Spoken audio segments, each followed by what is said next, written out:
Olá a todos e todas. Hoje faremos um vídeo diferente em que nós discutiremos, dando prosseguimento a outros vídeos aqui do canal sobre as oportunidades de concurso público para os historiadores. Eu vou apresentar um vídeo sobre o concurso de admissão à carreira diplomática, o CACD. Eu falo sempre com os meus alunos sobre essas oportunidades, eles nunca me levam a sério. Muito poucos alunos meus tentaram a carreira diplomática. Eu acho que é uma grande oportunidade para historiadores e historiadoras esse concurso. Então, eu trouxe aqui para o canal hoje dois especialistas, né? Então, nós temos o professor Denilson, que foi aluno do nosso programa de pós-graduação em História, e ele é coordenador de um curso de preparação para a diplomacia, linguagem diplomática, um excelente curso já consolidado. E o Danilo, que é o nosso diplomata que está aqui com toda a sua experiência para compartilhar com vocês. Então, eu vou fazer aqui um bate-bola bem relaxado, vamos dizer assim, né? E vou fazer uma pergunta primeiro para eles e deixar que eles falem, né? Tem um pouco a dizer sobre esse tema. Então vamos lá, né? Primeiro, obrigado pela presença de vocês, por terem aceitado esse convite. Para mim é uma honra muito grande tê-los aqui. Espero que a gente possa contribuir aí com os interessados. Primeiro, então, acho que para o Denilson, né? Como funciona o concurso de admissão à carreira diplomática, o CACD?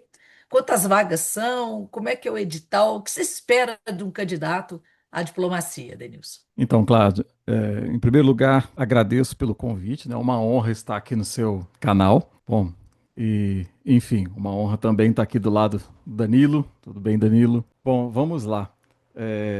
Eu acho interessantíssimo essa temática, né, de discutir a questão do historiador como candidato à diplomacia. Acho que, por enquanto, eu vou falar um pouquinho do historiador como candidato, né? Depois podemos caminhar para o lado do historiador como diplomata, né? Como ele pode contribuir lá, né? No ministério. Enfim. eh, e com relação ao concurso, eu diria que é uma carreira muito interessante. eh, Enfim, até como expectativa de aprovação pelos seguintes aspectos, né? É um concurso consolidado, né? Ele acontece todo ano, desde 1946, né? Nós só tivemos uma interrupção durante o período da pandemia, né? Então, o concurso ali foi unificado, né, no ano seguinte, né, em 2022. Então, essa regularidade é fundamental para quem se prepara para o concurso, né? Então, eu diria que é bastante previsível, né, em termos de conteúdo, não é?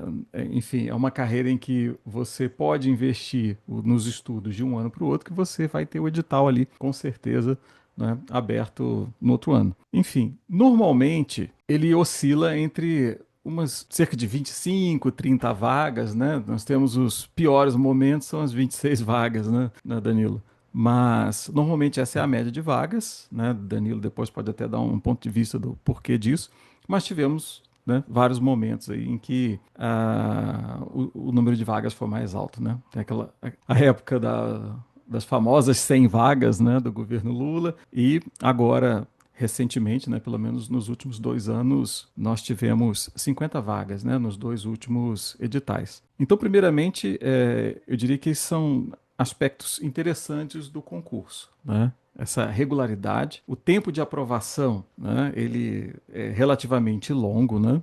Tem uma média que se discute aí aproximadamente de 4 anos de preparação, mas é um concurso regular e você pode, digamos, se dedicar, né, ao concurso. Um dos pontos que eu considero interessantes, né, principalmente para o caso da participação do historiador, é a afinidade com a carreira e com as temáticas da prova, né? E sobre, vou pegar aqui compartilhar com vocês o edital, deixar aberto aqui em duas abas aqui para mostrar um pouquinho a prova da primeira fase, né? Esse aqui é até o edital antigo, né? Ele não peguei o atual porque não saiu com o número de questões definidas, né? Só saiu ali o número total de questões. Então peguei o edital antigo para mostrar mais ou menos a distribuição e até o peso da história ali. Língua portuguesa, né? Com 10 questões, né? História do Brasil 9, História Mundial 9, depois ali Geografia 6 questões, Língua Inglesa 7, Política Internacional 10, né? E Economia e Direito, cada um com com 7 questões. Essa prova da primeira fase, ela é objetiva no modelo, né, de certo e errado, e aqui a prova da segunda fase. Esse já é o edital novo, né, mudanças fundamentais aqui. Você tem a prova de língua portuguesa, redação, com extensão de 65 a 70 linhas, e aqui um resumo também, né, de 15 a 30 linhas. A língua inglesa ficou com o mesmo padrão, né? Nós temos uma redação, né, com esse intervalo de 65 a 70 linhas e também um resumo de 15 a 30 linhas. Essa mudança na prova de língua inglesa aconteceu, né, no edital desse ano. Eu considero que ela é fundamental. A prova ganhou um perfil muito mais acadêmico, bem mais técnico. Os textos aqui são no formato de um essay acadêmico, por exemplo. Então, o resumo normalmente são temáticas ou de história do século XX ou política internacional. Nós tínhamos um formato de prova, né, anterior, que entravam as questões aqui de tradução, tradução e versão, e normalmente eram textos literários, né? Então, eu diria que era um perfil de prova que estava ligado um pouco mais àquela, enfim, a questão da erudição do concurso, né, que era uma tradição que vinha, né, já há algum tempo. E ele está perdendo essa característica, né? Está ficando ali mais técnico, com ferramentas acadêmicas ali mais claras, principalmente aqui na prova de língua inglesa. Bom, aí aqui a prova de História do Brasil, na segunda fase discursiva, somente História do Brasil, são 4 questões, 2 de 60 linhas, né, e 2 questões de 40 linhas. As outras provas aqui com a mesma característica, né, Política internacional, geografia também, aqui, um pouquinho, né, economia, direito. E aqui, por fim, uma outra mudança significativa, né, isso já aconteceu nas últimas 2 provas, foi a possibilidade de escolha entre língua espanhola e língua francesa. Até a época do Danilo, né, ainda eram as duas, né, Danilo? Você tinha que fazer as 2 provas. E agora você pode optar entre uma e outra. O inglês é obrigatório, né? Inglês é obrigatório. Língua espanhola e língua Sem nenhum francesa. tipo de consulta, né? Vou fazer umas perguntas idiotas mesmo, sem nenhum Pode tipo de fazer, consulta. sem nenhum tipo de consulta, né? Não E tem esse como. direito é qual área do direito que é? Dá para um historiador estudar direito? Danilo, o que que você pode falar sobre o direito? Trocando aqui um pouquinho a nossa sequência, né? Olha, eu rebato, professora Cláudia, dizendo um bacharel em direito como eu consegue estudar história no nível em que é exigido nessa prova. É, e eu digo que sim, é possível. Então, a mão inversa também se aplica, né? Mas é A prova direito de direito, constitucional, direito público, é o quê? basicamente, é uma prova de direito internacional e um pouco de direito interno, né? Noções de direito interno. Basicamente, direito constitucional e direito administrativo. É o que mais cai ao longo dos últimos anos, aí são essas temáticas. Direito internacional, principalmente, e um pouquinho de direito constitucional e direito administrativo. Então, não é nada de outro mundo, assim, é algo que facilmente pessoas de fora da realidade do direito conseguem aprender e conseguem elaborar com tranquilidade. É interessante, eu até pedi para o Danilo intervir, porque ele é o nosso professor de direito, né? Enfim, mas e eu gostei da resposta, né, Danila? Se o profissional de direito pode estudar história, né?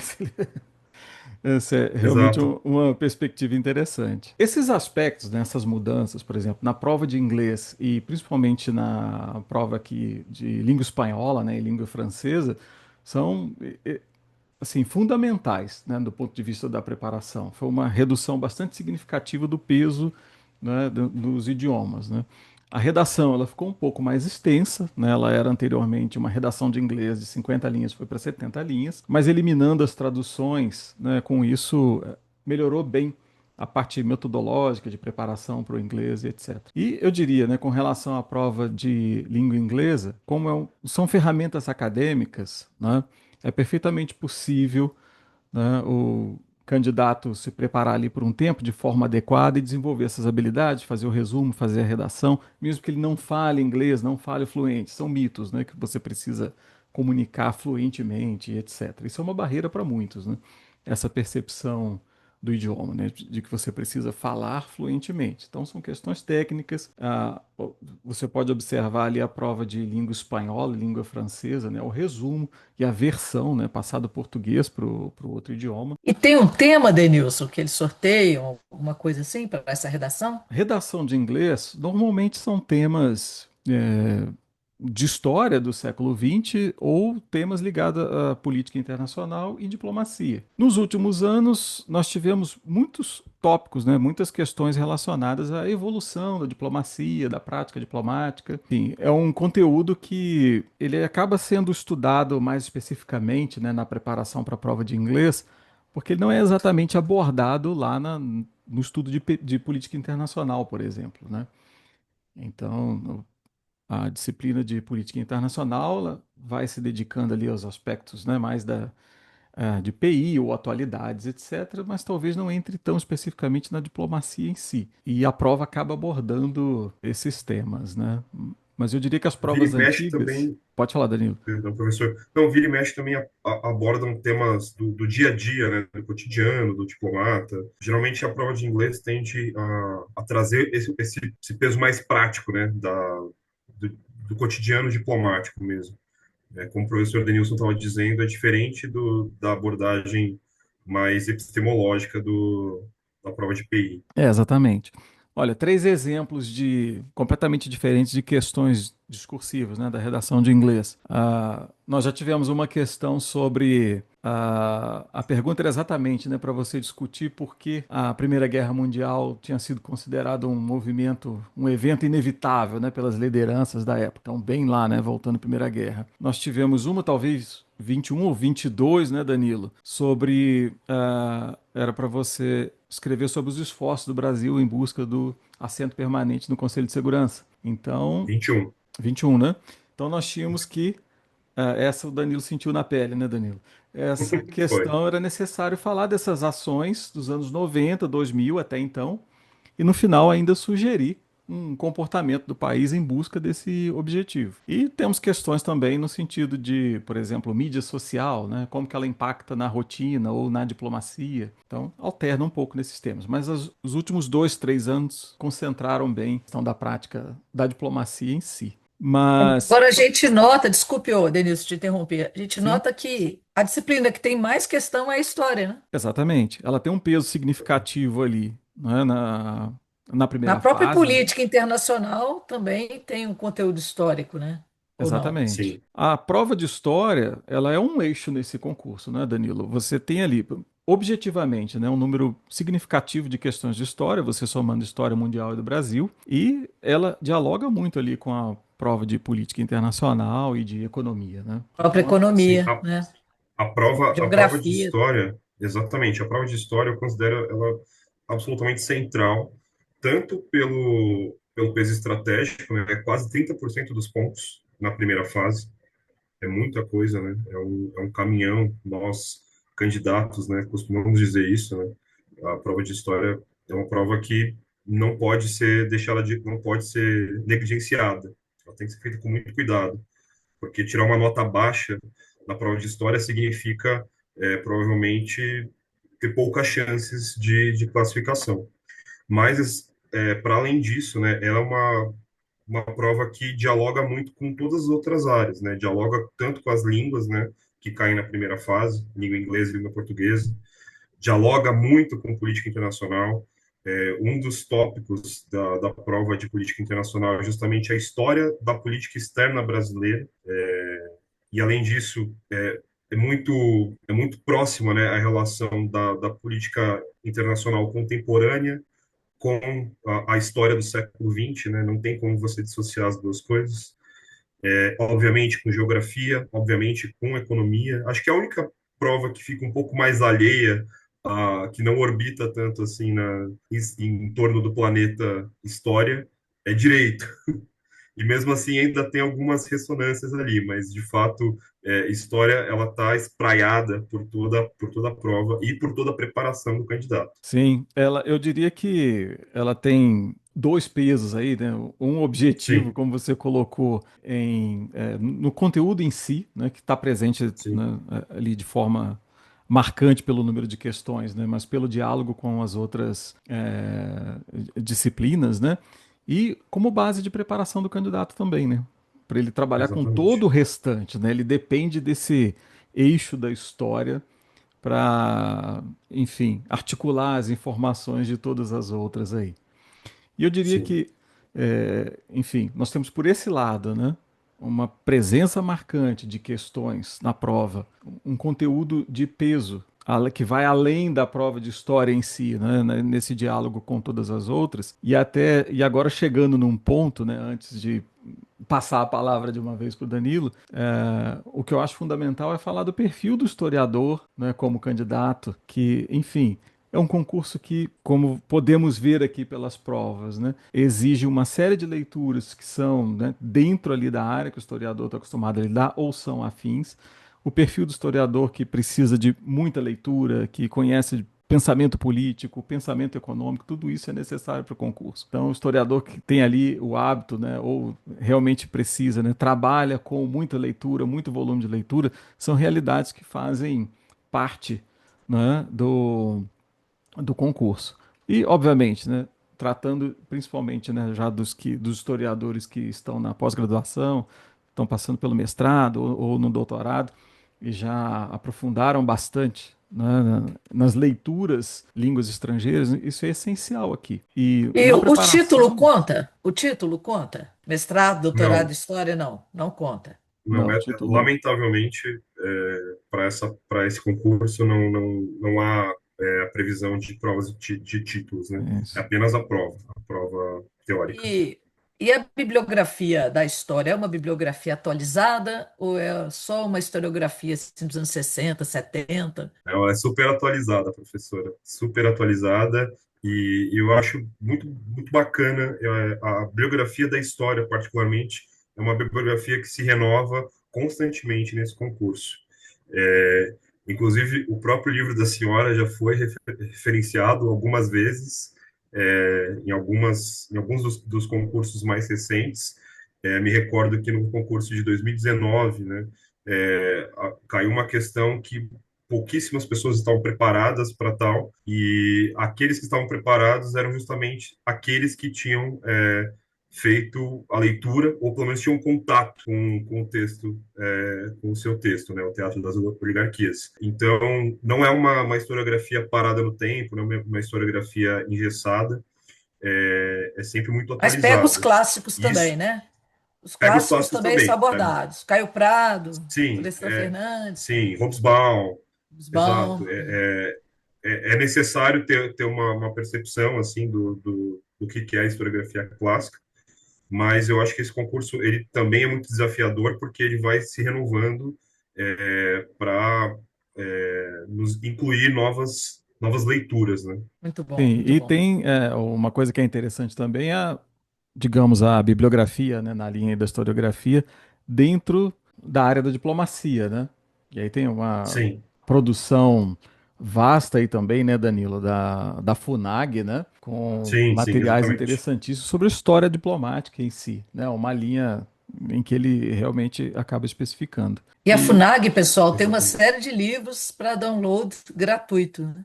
Você pode Gratuito, estudar por esses exatamente. livros, né, produzidos pelos diplomatas. sim, o Exatamente. principal, né, desse material ligado à história diplomática brasileira, ela tá lá, na Tá É bibliografia. na FUNAG. riquíssima a biblioteca, né? Sim, Riquíssima. sim, Sim, riquíssima. Mas só sim. um ponto, né, que eu queria para fechar aqui e que eu acho que enfim, é um aspecto que assusta muitos, né, e afasta muitos da decisão do concurso, que é a questão da prova escrita, né, das línguas. Se você já percebe que você está na pós-graduação já começou com a leitura, começa com a leitura em espanhol, leitura em francês, a leitura em inglês, o passo inicial para esse processo, né, de produção dessas questões é exatamente por aí, a leitura. Depois disso, você vai para outros, digamos, outras habilidades. Mas o essencial é exatamente começar pela leitura, leitura dos textos, leitura de textos acadêmicos dentro dessas áreas. Dali você consegue caminhar para essas outras tarefas, né, fazendo obviamente o tipo de serviço, né, de exercício correto, você consegue caminhar por ali sem ter digamos, fantasma ainda da necessidade de falar, de articular oralmente o idioma, né? Isso Uhum. não é uma barreira, né? E a boa parte É um dos candidatos, conhecimento instrumental, né? sim, exatamente. Mesmo Instrumental, que seja a parte exatamente. escrita, mas ele tem essa característica. E boa parte dos candidatos começa exatamente do zero. Muitos entram aí no concurso e estão começando a aprender a ler em inglês. Então, acho que é importante derrubar esse mito aí dos idiomas, né? Existe essa história, né? É necessário você saber inglês, ter feito inglês desde criança, ou ter feito intercâmbio, nada disso. É totalmente técnico e você começa por aí, pelo caminho da leitura, e insere as outras atividades e você consegue elaborar a prova e chegar num nível competitivo, né? Sim, tem que se preparar, né? Preparando, consegue. Exatamente. Então, vamos lá, né, para a nossa segunda parte, é isso, Denilson? Isso, acho que Respondeu tudo, né? acho que o Danilo poderia contribuir agora com a carreira, né, Danilo? Sim, que aí é a minha próxima Exatamente. pergunta. Porque uma coisa, depois uma coisa que é muito curiosa, né? As pessoas passam na prova e depois o que que acontece, Danilo? Você vai para Bom, o Instituto Rio Branco. O que que é isso? exatamente. Após esse longo e árduo processo, né, que é a aprovação, né, é bom também dizer para os futuros candidatos, né, que não é um processo simples, é um processo muitas vezes demorado, a aprovação, na maioria das vezes, demora a vir, e há um investimento de tempo significativo, né? No meu caso, por exemplo, foram 5 anos, quase 5 anos de estudos. Mas após esse longo processo, a gente ingressa como terceiro secretário da carreira diplomática. Assim que a gente toma posse no concurso público, a gente toma posse como terceiro secretário da carreira diplomática, que é a base da carreira. Nessa primeira etapa, além de ser terceiro secretário, a pessoa também ingressa como aluno do Instituto Rio Branco. O Instituto Rio Branco é o órgão responsável, dentro do Ministério das Relações Exteriores, é o órgão responsável pela formação e pela atualização do corpo diplomático brasileiro. Então, nós ingressamos vindos de diferentes áreas, né, do conhecimento. Eu, como já disse, sou bacharel em Direito, né, formado em Direito, mas tenho muitos colegas que vieram de outras áreas, como psicologia, como medicina, como engenharia, como relações internacionais, e também eu tenho muitos colegas historiadores na minha turma, colegas historiadores em turmas antes da minha e depois da minha. E essa é uma das coisas que eu acho mais impressionantes e mais fascinantes da carreira, que é uma carreira que atrai bons cérebros, né, de todas as áreas do conhecimento. Eu acho que isso acaba trazendo, fazendo uma amálgama muito boa dentro da carreira. E aí, ali, naquele período em que nós estamos no Instituto Rio Branco, nós passamos por um processo de atualização do conhecimento e também de refino das nossas habilidades, inclusive nas línguas. E isso se coaduna muito com o que o professor Denilson estava dizendo, que não é necessário que a pessoa, o candidato, tenha essa habilidade toda, seja tão fluente nas línguas, né? Porque durante o Instituto Rio Branco, nós vamos ter também aulas de línguas. Temos aulas de língua francesa, língua espanhola, língua inglesa. E nessas aulas nós aprendemos também a nos expressar, a inclusive ter mais contato com textos diplomáticos, com situações do dia a dia da diplomacia nessas línguas. Então, a gente simula debates, simula negociações nessas línguas estrangeiras, o que acaba fazendo com que a gente tenha mais segurança, mais conforto para falar nessas línguas estrangeiras, inclusive utilizando termos mais técnicos, que via de regra não são termos que durante a nossa iniciação nesses idiomas são tão utilizados, né? Além dessas aulas de línguas, a gente também tem, durante o Instituto Rio Branco, aulas que vão mostrar para a gente como que funciona o próprio Ministério das Relações Exteriores, aulas que são proferidas por colegas mais velhos, né, mais experientes na carreira. E, além disso, também temos algumas aulas um pouco mais teóricas, né, sobre a própria praxis diplomática, sobre a política internacional, sobre atualmente a gente está conseguindo no Instituto Rio Branco ter matérias muito mais conectadas com o mundo de hoje. Então eu trago como exemplo aqui a disciplina que foi introduzida no ano passado, História do Pensamento africano e afro-brasileiro. A gente acaba se deparando nessa disciplina com textos de autores, autores negros, autores africanos, autores que vão pensar a diáspora africana, que vão pensar o processo de descolonização do continente africano, elementos que, via de regra, as pessoas não lidam, né? Pelo menos quem é de fora da história não lida no dia a dia. Então, há uma preocupação também por parte do Ministério das Relações Exteriores, e especialmente do Instituto Rio Branco, em fazer com que os novos diplomatas estejam conectados, estejam atentos a esses temas mais atuais, mais odiernos. E Após tem o término, os professores são os próprios diplomatas? alguns sim, professor, alguns são diplomatas. No caso dessa disciplina que eu mencionei, que é a história do pensamento africano e afro-brasileiro, nesse caso, o Instituto Rio Branco trouxe professoras de fora, professoras que são acadêmicas mesmo, uma da UNB e outra professora da Federal de Santa Catarina. E no caso de economia também trouxe um professor de fora. Via de regra, as disciplinas que dizem mais respeito ao dia a dia da carreira são proferidas por colegas mais experientes, ao passo que essas outras disciplinas mais teóricas são proferidas por profissionais vindos de fora. Sim. E quanto tempo dura esse curso, Danilo? Uma boa pergunta. Atualmente, os últimos cursos do Instituto Rio Branco estão com uma duração um pouco mais reduzida.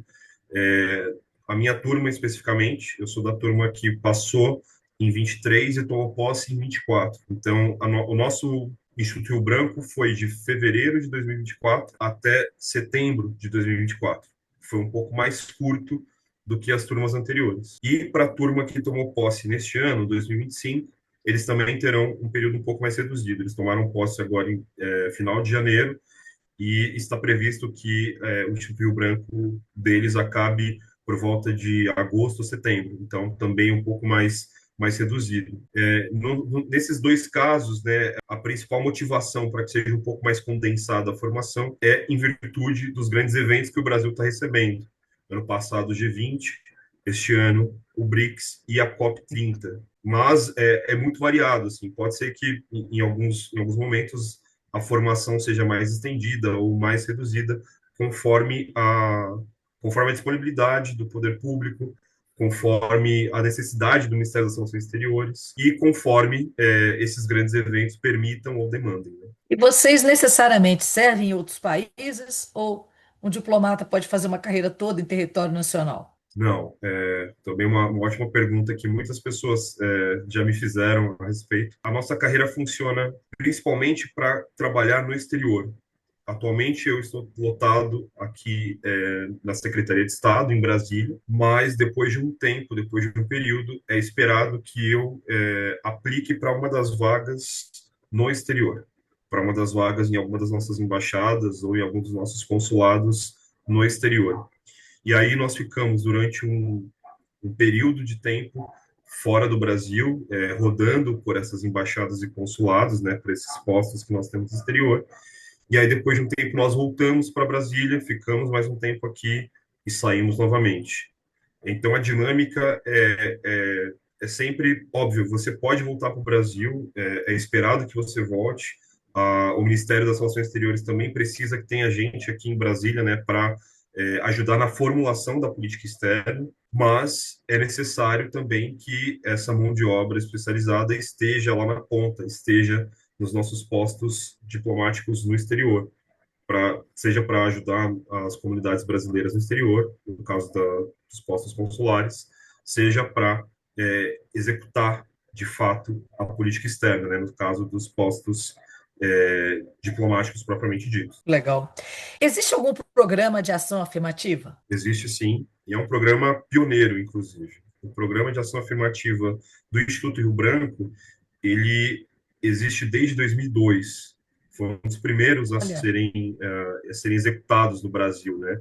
E desde 2002, o Instituto Rio Branco oferece bolsas para pessoas negras e pardas. E eu fiz jus a uma dessas bolsas durante a minha formação. O sistema de bolsas, o sistema de programa de ação afirmativa do Instituto Rio Branco, Mas é ele bolsa para acaba antes de você fazer o concurso, você tem bolsa? durante o concurso. Como funciona? Ah, para Para aquelas preparar para o pessoas, concurso. para as pessoas que, exatamente, para quem já está na caminhada, né? Então, como que funciona? O Instituto Rio Branco, ele vai selecionar aquelas pessoas que tiveram notas regulares, né, notas medianas no concurso anterior, mas que não passaram, não chegaram nas fases mais avançadas do concurso. Então, o Instituto Rio Branco vai analisar quais são aquelas pessoas que estão fazendo o concurso pela primeira vez e que estão chegando com uma nota boa, ainda que não seja uma nota suficiente para aprovação. Vai fazer uma lista com essas pessoas e vai pedir para que essas pessoas venham aqui para Brasília para fazer o procedimento de heteroidentificação, uma banca que é composta por pessoas além do Itamaraty, também conta com pessoas da Fundação Palmares, do Ministério da Integração Racial. É uma banca bastante séria, bastante coesa, que também já tem um renome aí de anos. E aí essas pessoas vão ser selecionadas pela nota que elas tiveram e também pela comprovação da autoidentificação delas como pessoa negra ou parda. Essa bolsa é concedida ao candidato no ato contínuo. O candidato ele pode despender todos esses recursos que a bolsa lhe oferece com a formação, ou seja, ele pode gastar com livros, ele pode gastar com cursos, ele pode gastar com aulas particulares durante aquele período em que a bolsa vai estar vigente, né, que é mais ou menos um ano. E aí, ao final daquele período de vigência, o candidato tem que prestar contas dessa bolsa que ele recebeu para o poder público, né? Quem paga essa Quem, bolsa quem no governo? é a CNPq, é a CNPq. Ah, então funciona como uma bolsa CNPq normal. Exatamente. Na verdade, os É livre recursos, para eles gastar, no final você presta conta, né? exatamente, os recursos são oriundos do Ministério das Relações Exteriores, mas como o CNPq que tem a expertise, né, de fazer esse procedimento de bolsa de estudos, é o CNPq que Que oferece a administra, né? bolsa e administra a bolsa, faz toda essa preparação. E aí, ao final do período, o candidato presta as contas e aí ele pode renovar a sua bolsa por mais duas vezes, ou seja, ele pode renovar a bolsa que ele ganhou por mais duas oportunidades, que também é um mecanismo que o Instituto Rio Branco encontrou de fazer com que o máximo de pessoas possível consiga receber essas bolsas. Não fique sempre concentrado nos mesmos candidatos, né? Então, por mais Então, que o candidato além da tenha... bolsa, desculpe, Sim, além da bolsa, você tem a cota vaga no concurso ou só a bolsa com política de ação? sim, sim. Essa política de ação afirmativa, ela já é um pouco mais recente para o Itamaraty. Ela passou a valer a partir do concurso de 2015. Salvo engano, a lei de cotas é de 2014. Então, logo no concurso seguinte, ela já passou a viger, passou a vigorar também para o nosso concurso, e desde 2015, ou seja, há 10 anos, existe a reserva de vagas para pessoas negras e pardas. Eu também fiz jus a esse mecanismo de justiça social, e no meu concurso fui uma das pessoas que entrou pelas vagas reservadas. Esse concurso, que foi de 2024, a gente teve 10 vagas das 50 vagas, ou seja, 20% reservadas para as pessoas negras e pardas. E, felizmente, naquele meu concurso, um dos candidatos negros foi aprovado, inclusive, pela ampla concorrência, liberando uma vaga a mais para a Que reserva de ótimo. vagas. E Pois é. essa bolsa é qual o valor, Danilo? A bolsa, eu não tenho certeza sobre o valor atualizado, mas até ano passado era de R$ 30.000 por ano. Por ano. Aí você Ela, gasta Por ano. livremente. ela Ah, continua esse valor Exatamente. ainda, né? um Continua. Continua bom esse valor. valor, né? Um bom valor. E um, É um bom um outro valor. É um ponto bom valor, interessante, principalmente né, para aqueles Danilo? que estão no começo da preparação. Sim, É um sim, ótimo valor. sim. Um outro ponto interessante também, né, Danilo, é o número maior de vagas para mulheres na segunda fase, né? Exatamente, exatamente. É uma política que passou a vigorar a partir do último concurso de 2024. Felizmente, né, continua vigorando no edital deste concurso. Também foi uma tentativa que o Ministério das Relações Exteriores está fazendo de ampliar ainda mais a diversidade dentro dos seus quadros, né? As mulheres ainda são minoria dentro da carreira, as mulheres ainda são minoria, principalmente nos escalões mais altos da carreira. Então, há uma preocupação muito grande dentro do Ministério de tornar o Itamaraty mais diverso, mais inclusivo e mais representativo do que é, de verdade, a população brasileira, né? Então, a população brasileira, que tem uma ligeira maioria feminina, a gente não pode admitir que dentro das instituições públicas as mulheres ainda sejam minoria, né?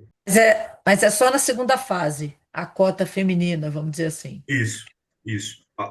Foi identificado, né, que um dos principais obstáculos era justamente o gargalo para ir da primeira para a segunda fase. E os portadores de deficiência e a lei normal do país, né? Deve ter, Exatamente, exatamente. Também se aplica a lei, que inclusive é anterior à lei de cotas para negros e pardos. sim. É muito bom, né?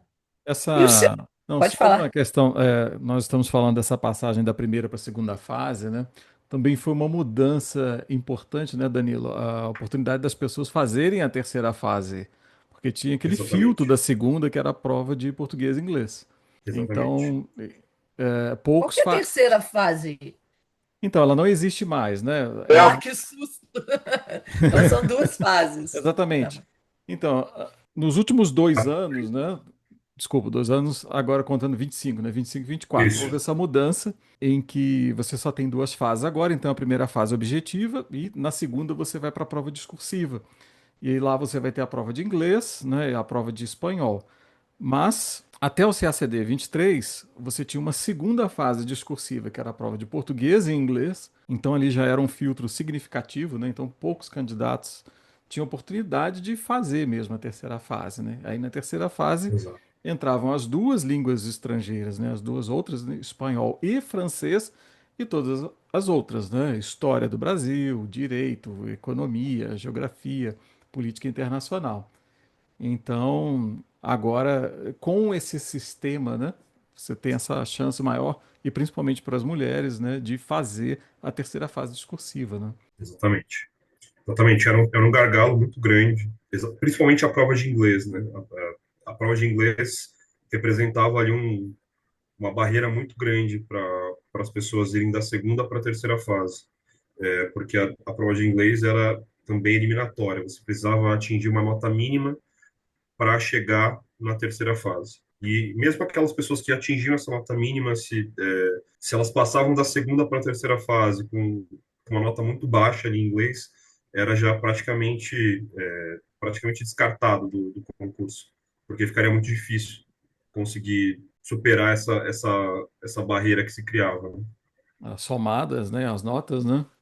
Sim, Danilo, para a gente terminar, que a gente já está chegando aos nossos 40 minutos, sim. que conselhos você dá para os meus alunos, estudantes de história, interessados nessa linda carreira aí da diplomacia? Olha, a prova de história do CACD, ela tem uma peculiaridade que, principalmente a prova de história mundial, né, que ela se inicia a partir da idade contemporânea, né? Então, o primeiro conselho é esqueçam tudo que tem para trás na prova de história mundial. Ah, que E ótimo, o isso segundo, isso já é ótimo. Mas no o Brasil segundo conselho começa lá na colônia, né? o Começa na Brasil vem desde o colônia. começo. O Brasil vem desde o começo. O segundo conselho que eu daria é o de que vocês, pessoas especialistas, né, nesse tema, história, tentem visualizar e tentem se adaptar exatamente ao que a prova pede.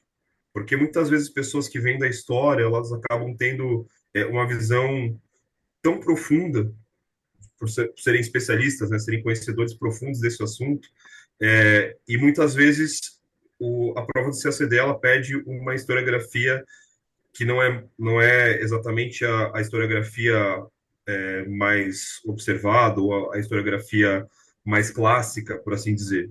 Então, eu recomendaria vejam as últimas provas, né? Vejam as últimas provas, tanto de primeira fase quanto de segunda fase, e vejam a bibliografia recomendada pela banca na correção da segunda fase, né? Atualmente, a banca do CACD, ela faz um padrão de respostas, e nesse padrão de respostas, ela também coloca ali a bibliografia no qual ela se inspirou para estabelecer aquele padrão de respostas. Aquilo ali é muito enriquecedor para o estudo daquelas pessoas, especialmente aquelas pessoas que estão iniciando a caminhada. vejam para onde que os ventos estão soprando, né? Vejam para onde que a banca está olhando quando ela está elaborando essas questões de história. A Muitas banca é de vezes diplomatas, né? é a banca não só diplomatas, muitas vezes também ela contempla acadêmicos de história também. Entendi, entendi. Então, é muito importante ver exatamente o que a banca está querendo de vocês. Não adianta ter uma visão tão profunda, tão especializada do assunto, que muitas vezes não vai ser o que a banca vai estar pedindo. Se atentem àquilo Ótimo, que a banca determina, aquilo que a banca E, comanda. e principalmente agora, ótimo. né, a prova ficou mais curta, né, as questões, Exato. né, nós tínhamos questões discursivas lá da terceira fase antiga de 90 linhas, elas caíram para 60 linhas. E normalmente você tem ali, né, 10 quesitos para cumprir, e a habilidade de articular esses quesitos é tão importante quanto profundidade, né? Eu também reforço muito essa ideia. Não, você nem, não tem espaço para ser muito profundo em certas coisas, né? Essa capacidade de articulação ali, cumprir o conteúdo de ponta a ponta, né? De forma organizada é bastante significativa, né? É diferente de um Você não concurso está público da escrevendo. nossa área, né? Exatamente, você não está escrevendo um artigo acadêmico, você não está fazendo um concurso público para a área de história, você está fazendo um concurso para a diplomacia, em que história é uma disciplina super importante, mas não é a única, né? Não é o único ponto que está sendo analisado ali. Então tá ótimo. Agradeço muito a vocês, muitíssimo, por terem aceitado esse convite. E eu acho que tudo que a gente discutiu aqui vai ser muito útil, né, para o público da Eu tenho certeza. história. Então, muito obrigada a vocês. E quem tiver alguma outra dúvida, gente, vocês podem deixar aí as suas perguntas nos comentários, que eu depois passo para o Denilson ou para o Danilo. E se vocês quiserem seguir o Denilson no canal lá da Linguagem Diplomática, né? Ele tem um canal no YouTube lá e pelas redes, né? Pelas redes sociais ou antissociais, né? Sim, Seguir aí eles para dar força ao canal lá da Linguagem Diplomática, beleza? Nós temos Perfeito. muitos inscritos aqui do Candidatos ao CACD.